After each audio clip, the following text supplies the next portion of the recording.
అందరికీ నమస్కారం. ఈరోజు మా రాష్ట్ర వైఎస్ఆర్సీపీ రాష్ట్ర యువజన విభాగం అధ్యక్షులు శ్రీ జక్కంపూడి రాజా గారు హౌస్ అరెస్ట్ చేయడం జరిగింది. ఆయన ఎంతో శాంతియుతంగా ఆ రాజమండ్రి పేపర్ మిల్ కార్మికుల కోసం గత 9 రోజులుగా శాంతియుతంగా వారి సమస్యలపైన వాళ్ళ సమస్యలు సాల్వ్ కావాలనే ఉద్దేశంతో ఎటువంటి పార్టీ ఎజెండా లేకుండా, ఆయన సొంత ఎజెండా లేకుండా కార్మికుల కోసం, ఒక కార్మికులు పడే కష్టాలన్నీ ఏ విధంగా తీర్చాలనే సదుద్దేశంతో శాంతియుతంగా 9 రోజుల నుంచి నిరసన వ్యక్తం చేస్తూ యాజమాన్యం దిగి రాకపోవడం వల్ల ఈరోజు మార్నింగ్ 9 గంటలకు ఆమరణ నిరాహార దీక్షకు కూర్చుంటా అని పిలుపునియడం జరిగింది.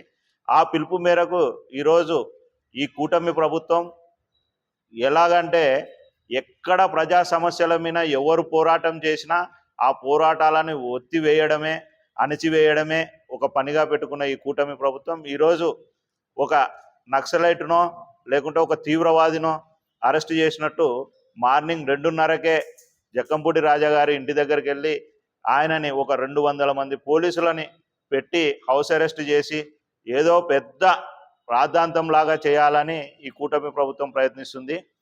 ఆయన ఎంతో హుందాగా కార్మికుల సమస్య కోసం యాజమాన్యం దిగి వస్తే వాళ్ళ షూ తుడవడానికైనా నేను రెడీ అని ఎంతో హుందాగా స్పందించి ఆ కార్యక్రమాన్ని ఆయన కార్మికుల కోసం పోరాడుతుంటే ఈరోజు అన్యాయంగా ఆయనకి ఎక్కడ మంచి పేరు వస్తుందో, ఈ కూటమి ప్రభుత్వానికి చెడ్డ పేరు ఎలా వస్తుందో అనుకొని ఆయనని మార్నింగ్ 2:30కే హౌస్ అరెస్ట్ చేయడం జరిగింది. మేము మా రాష్ట్ర యువజన విభాగం తరపున, మా కర్నూలు జిల్లా యువజన విభాగం తరపున కూటమి ప్రభుత్వాన్ని ఒకటే హెచ్చరిస్తున్నాం.